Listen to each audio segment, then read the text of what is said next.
Students, welcome to Mehra coaching academy classes. हम लोग जो है आज से क्लास नाइन्थ का मोशन वाला चैप्टर स्टार्ट करने वाले हैं।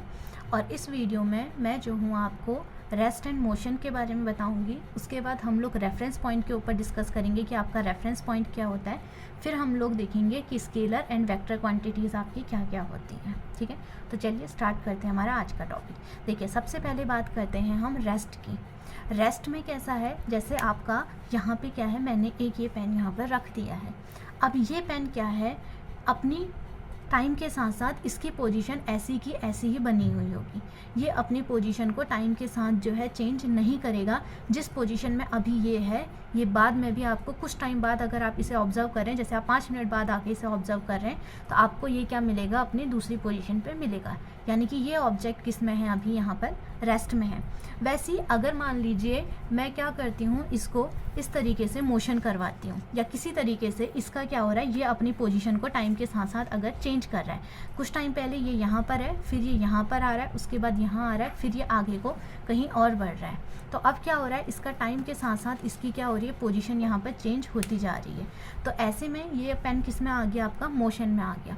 ये तो हो गई बात मोशन की। लेकिन क्या है, यहाँ पर जो है सराउंडिंग का भी फ़र्क पड़ता है आपका रेस्ट एंड मोशन के केस में। जैसे आप ये देख लीजिए, यहाँ पर आप क्या कर रहे हैं, किसी बस में मूव कर रहे हैं। ठीक है, बस भी मूव कर रही है।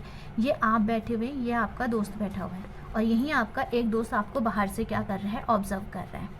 आपने अपने इस वाले दोस्त से पूछा कि मैं अभी रेस्ट में हूँ या मोशन में हूँ। ठीक है, तो आपके दोस्त ने बोला कि अभी तुम क्या हो, किस में हो, रेस्ट में हो। लेकिन वहीं आपने इस वाले दोस्त से पूछा कि मैं अभी रेस्ट में हूँ या मोशन में हूँ, तो इसने बोला कि अभी तुम जो हो किस में हो, मोशन में हो। तो आप तो एक ही हो, आप एक ही टाइम पे रेस्ट एंड मोशन में कैसे पॉसिबल हो सकते हो, यानी कि इनमें से कोई गलत है।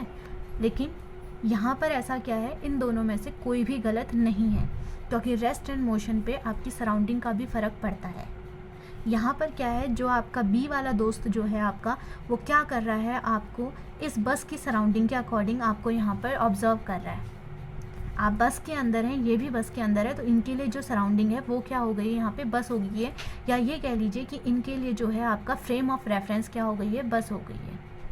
तो इस केस में ये क्या होगा, आपका बस के अकॉर्डिंग आपको मूव कर रहा है, और बस के अंदर ये आपको किस में दिख रहा है, रेस्ट में यहाँ पर दिख रहा है। बस के अकॉर्डिंग आप किस में हैं, अभी रेस्ट में। लेकिन वहीं जो यहाँ पर आपका सी वाला दोस्त है, ये क्या कर रहा है, इसके लिए सराउंडिंग बाहर की चीज़ें हैं, जैसे पेड़ पौधे वगैरह, ये सारी चीज़ें इसके लिए क्या हैं, अभी सराउंडिंग है। तो ये क्या कर रहा है, आपकी इस बस को मूव होते हुए देख रहा है। तो अगर ये आपकी इस बस को मूव होते हुए देख रहा है, तो उसके अंदर आप हैं, आपकी भी पोजीशन क्या हो रही है, चेंज होती रह रही है। तो इसके लिए आप किस में आ गए हैं, मोशन में आ गए हैं। ठीक है, इसके लिए आप किस में है, रेस्ट में, क्योंकि इसके लिए जो आपका फ्रेम ऑफ रेफरेंस है वो किसका है, बस का है। लेकिन ये किस में आ गया है, आप इसके अकॉर्डिंग आप किस में है, मोशन में, क्योंकि इसके लिए आपका फ्रेम ऑफ रेफरेंस क्या है, बाहर की सराउंडिंग है। तो देखिए, यहाँ पे रेस्ट एंड मोशन की डेफिनेशन कुछ इस तरीके से है। A body is set to be at rest if it does not change its position with respect to surrounding and time. कोई बॉडी आपकी रेस्ट में होगी अगर वो अपनी पोजीशन को क्या नहीं कर रही है, टाइम के साथ साथ और सराउंडिंग के साथ साथ चेंज नहीं कर रही है। A body is set to be in motion if it changes is position with respect to surrounding and time. और अगर वही बॉडी आपका क्या करे, सराउंडिंग और आपकी टाइम के साथ साथ अपनी पोजीशन को चेंज कर ले, तो वो आपकी बॉडी किस में आ जाएगी, आपके यहाँ पर मोशन में आ जाएगी। अब देखिए आगे मैंने यहाँ पे क्या लिखा है, an object appears to be moving to one person and stationary to other. एक ही ऑब्जेक्ट आपका क्या कर रहा है, एक पर्सन के लिए मूविंग है और दूसरे के लिए स्टेशनरी। जैसे मैंने अभी आपको यहाँ पर केस में दिखाया कि एक के लिए आपका फ्रेम ऑफ रेफरेंस बस में था, तो आप उसके लिए किस में थे, रेस्ट में थे। लेकिन एक के लिए आपका फ्रेम ऑफ रेफरेंस बाहर की सराउंडिंग थी, तो उसके लिए आप किस में थे, यहाँ पर स्टेशनरी में यहाँ पर थे। तो ये हुआ आपका concept of rest and motion clear. अब हम बात करते हैं रेफरेंस पॉइंट की। अब यहाँ पे देखिए, रेफरेंस पॉइंट के लिए मान लीजिए मैंने यहाँ पर एक स्केल बनाया है और एक ऑब्जेक्ट को मैंने यहाँ पर रख दिया है। ठीक है, एक आपका दोस्त यहाँ पे खड़ा हुआ है, एक आपका दोस्त यहाँ पर है, एक यहाँ पर है और एक आप यहाँ पर हो। ठीक है, यहाँ से यहाँ तक जो है 2 किलोमीटर, ये 1 किलोमीटर हो गया, ये यहाँ पे आप मान लीजिए 1 किलोमीटर हो गया, और ये क्या हो गया, आपका 3 किलोमीटर हो गया। ये मैंने A, B, C और D यहाँ पर इसे नाम दे दिया, और ये आपकी मान लीजिए यहाँ पर कोई बॉल रखी हुई है। तो जब इस आपसे यहाँ पर सी वाले पर्सन से पूछा गया कि बॉल जो है कितनी दूरी पर है, इसने बोला 1 किलोमीटर की दूरी पर है। ए वाले ने बोला कि हाँ यहाँ से बॉल क्या है 1 किलोमीटर की दूरी पे, यानी कि बॉल जो है 1 किलोमीटर की दूरी पे। उसके बाद जब बी वाले से पूछा, इसने बोला नहीं बॉल जो है 3 किलोमीटर की दूरी पे। डी वाले ने बोला नहीं तुम सब गलत हो, बॉल किस में है 2 किलोमीटर की दूरी पर है। तो एक ही बॉल आपकी क्या है अलग अलग दूरी पे कैसे पॉसिबल हो सकती है, क्योंकि उसकी पोजीशन तो वही है, वो ऐसा भी नहीं है कि वो अभी मोशन में है, वो अभी रेस्ट वाली ही स्टेट में है। तो एक ही बॉल आपके सबके लिए अलग अलग पोजीशन पे कैसे आ गई, यानी कि यहाँ कुछ गलत है। अब गलत तो इनमें से कोई नहीं, क्योंकि यहाँ से यहाँ 2 किलोमीटर की दूरी पे, यहाँ से यहाँ 3 किलोमीटर की दूरी पे, और इधर से कोई एक पर्सन अलग से आता है यहाँ से, वो यहाँ से ऑब्जर्व करता है तो उसको दिखता है 4 किलोमीटर की दूरी पर है, वो बोलता है नहीं ये तो 4 किलोमीटर की दूरी पर है। तो ये तो यहाँ गड़बड़ हो गई, क्योंकि सबके लिए बॉल जो है अलग अलग पोजीशन पे है।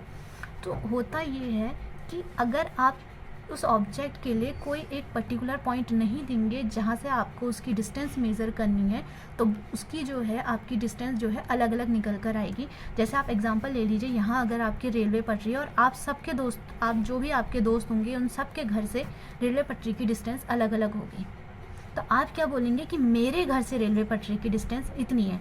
तो जब आप उसके घर में जाएंगे तो आप यही बोलेंगे कि हाँ उसके घर से उसकी डिस्टेंस कितनी है, इतनी है, जितनी भी आपकी वहाँ से डिस्टेंस होगी।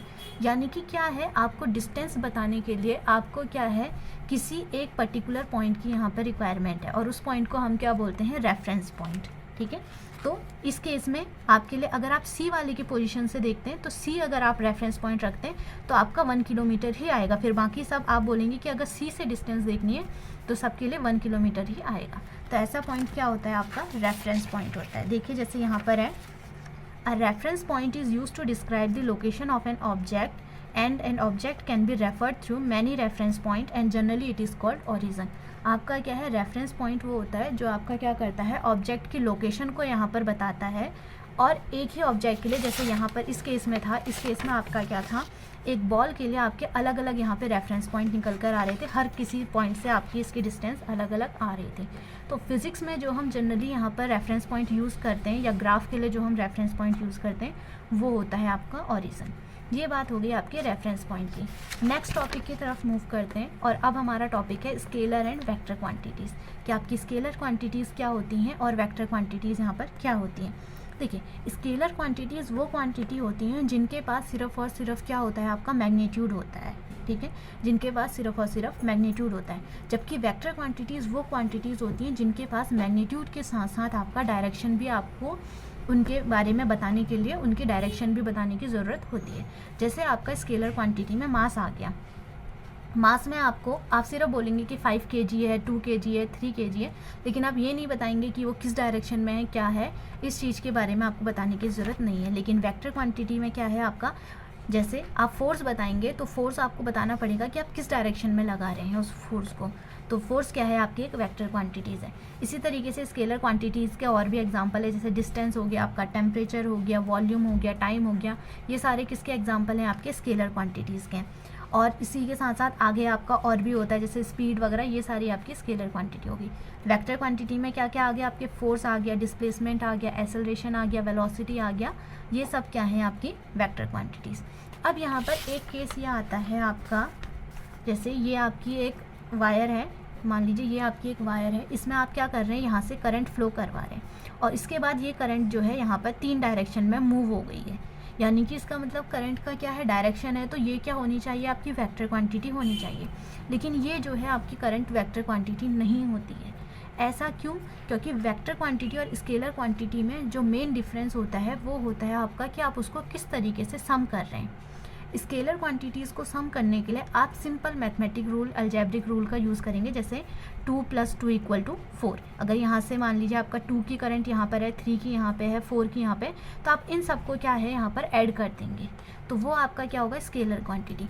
लेकिन जो वेक्टर क्वांटिटीज़ होती हैं वो सिंपल रूल से आपकी ऐड नहीं होती हैं, उनको ऐड करने के लिए आपको क्या करना होता है, कुछ स्पेशल लॉ फॉलो करने होते हैं जो आप आगे आने वाली क्लासेस में पढ़ेंगे। जैसे यहाँ पे मैंने लिखा है this quantity can be describe just by their numerical values and added by simple algebraic rule. जैसे आपका मास है, मास को आप 2 kg, 3 kg, 4 kg इन सब का ऐड करके यहाँ पर कर सकते हैं। इधर ही वेक्टर क्वांटिटी की अगर मैं बात करूं, इसमें है these quantities does not follow simple algebraic rule of addition subtraction. ये क्या करती हैं, आपकी सिंपल अलजेब्रिक रूल फॉलो नहीं करती हैं, इनके लिए जो है स्पेशल रूल की ज़रूरत पड़ती है। तो ये बात हो गई आपके रेस्ट एंड मोशन की, रेफरेंस पॉइंट की और स्केलर एंड वेक्टर क्वांटिटीज़ की। नेक्स्ट वीडियो में नेक्स्ट टॉपिक के संग मिलेंगे, तब तक के लिए टेक केयर।